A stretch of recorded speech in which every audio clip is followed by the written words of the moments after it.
Melihat hilal sebelum maghrib justru menjelaskan, menegaskan bahwa subuh adalah awal hari dalam Islam. Assalamualaikum warahmatullahi wabarakatuh. Alhamdulillahirrabbilalamin. Wa bihi nasta'in ala umuri dunya waddin. Sallallahu ala nabiyina Muhammadin wa ala alihi wa sahbihi ajma'in. Amma ba'd. Saudara-saudariku kaum muslimin dimanapun berada, pada kesempatan ini akan disampaikan tentang dalil-dalil yang menyebutkan bahwa subuh sebagai awal hari. Dalam pembahasan sebelumnya sudah kita sampaikan bahwa ikhtilaf dalam umat tentang perbedaan awal hari itu mengerucut pada dua, yaitu maghrib dan subuh. Memang ada satu waktu lagi yang digunakan, yaitu tengah malam atau pukul 00 sebagai awal waktu. Namun ini tidak dapat kita jadikan rujukan karena bukan pertimbangan syariat. Sementara awal hari dalam Islam itu berkaitan juga dengan ibadah. Makanya pembahasan maghrib atau subuh ini menjadi pembahasan tersendiri dalam hal ini. Dan disebutkan juga dalam pembahasan sebelumnya, dan ini juga dalam buku kita, bahwa jika kita ingin mau menyatukan kalender umat Islam, mau menyatukan waktu Islam, menghindari dosa tasyabuh, maka maghrib setidaknya harus kita hindari untuk kita jadikan sebagai awal hari, karena di dalamnya ada bisa menjatuhkan kita umat pada dosa tasabuh pada ahli kitab.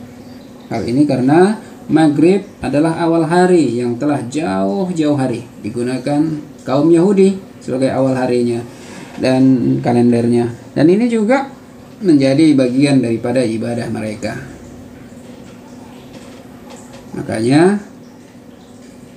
kita kembalikan sebagaimana amanat daripada ayat Al-Quran An-Nisa 59, jika terjadi perbedaan maka kembalikan kepada Al-Quran dan hadis. Maka kita gali lagi kembali. Dan alhamdulillah dalam buku Masjidil Haram menyatukan kalender Islam, kita dapatkan bahwa dalil-dalil yang digunakan maghrib sebagai awal hari justru memperkuat dan bisa dijadikan sebagai subuh sebagai awal hari.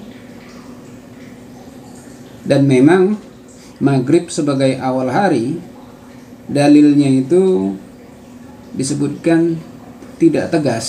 Ini disebutkan seorang ahli astronomi, Thomas Jamaluddin, yang juga ketua 8 Republik Indonesia. Jadi beliau menyebutkan bahwa maghrib sebagai awal hari itu dalilnya memang tidak tegas, dan beliau menyebutkan bahwa salah satu yang digunakan dalil sebagai maghrib awal hari yaitu melihat hilal itu sebelum maghrib. Jadi hilal saat maghrib, sebelum maghrib itu digunakan sebagai awal hari. Itu yang menjadikan dasarnya. Itu berangkat dari hadis, dan hadisnya ini cukup banyak. Salah satu diantaranya dari riwayat Ibnu Umar radhiyallahu anhuma, di mana ia berkata, "Sami'tu Rasulullah sallallahu alaihi wasallam yaqulu, "Idza ra'aitumuhu fasumu, wa idza ra'aitumuhu fa'abtiru, wa in wamma 'alaikum fa'duru lahu." Aku mendengar Rasulullah sallallahu alaihi wasallam bersabda, "Jika kamu melihatnya, maka berpuasalah. Dan jika kamu melihatnya, maka berbukalah. Apabila kalian terhalang oleh awan, maka perkirakan jumlahnya." Ini disebutkan di Sahih Al-Bukhari nomor hadis 1767, dan banyak terdapat di hadis-hadis yang lain. Hadis ini yang digunakan pendapat menjadikan maghrib sebagai awal harinya. Hilal dilihat saat maghrib. Jadi sebelum maghrib itu dilihat hilal. Jika ada kelihatan hilal, maka maghrib itu langsung hari selanjutnya atau awal bulan selanjutnya.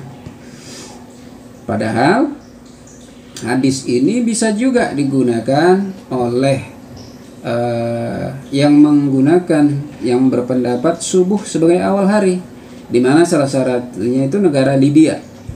Libya itu menggunakan hilal sebelum terbit fajar. Jadi ketika terlihat hilal, maka fajarnya itu ya udah fajarnya awal bulan selanjutnya. Jadi hadis ini dua-dua digunakan.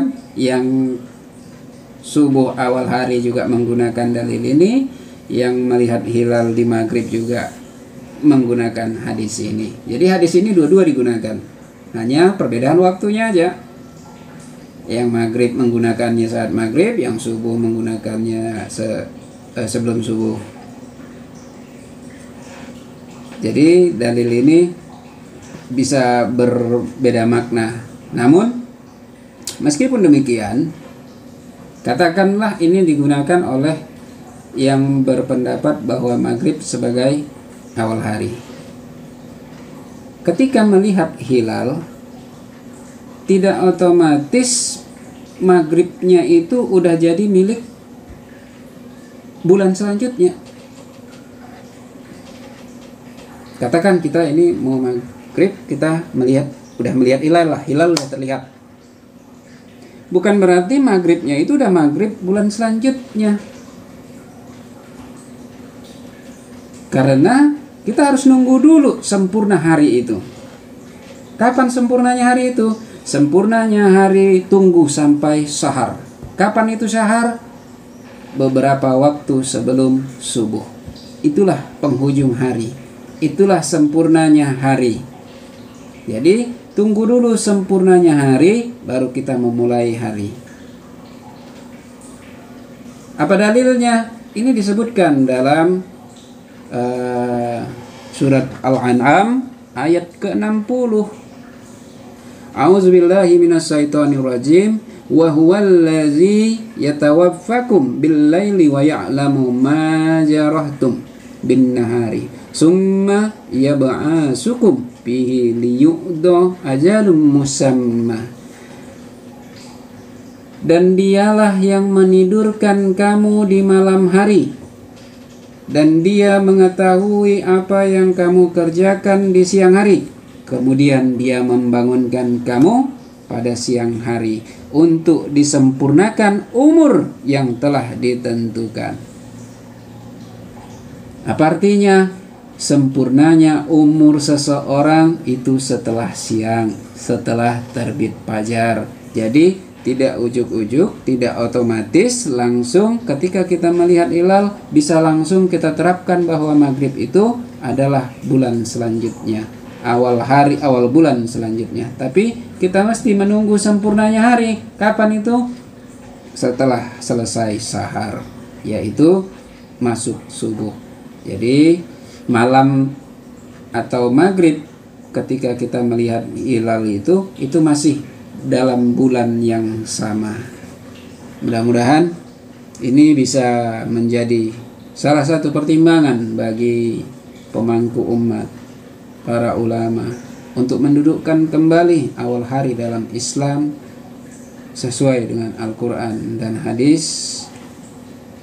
Karena banyak manfaat yang bisa kita raih, kita dapatkan ketika kita mendudukkan subuh sebagai awal hari dan menjauhkan mudarat, yaitu menjauhkan kita dari dosa bertasabuh. Mudah-mudahan ini jadi pertimbangan, dan insya Allah masih banyak lagi dalil yang bisa kita sampaikan berkaitan dengan bahwa subuh adalah awal hari, bukan maghrib. Mudah-mudahan bermanfaat. Billahi taufik wal hidayah. Assalamualaikum warahmatullahi wabarakatuh.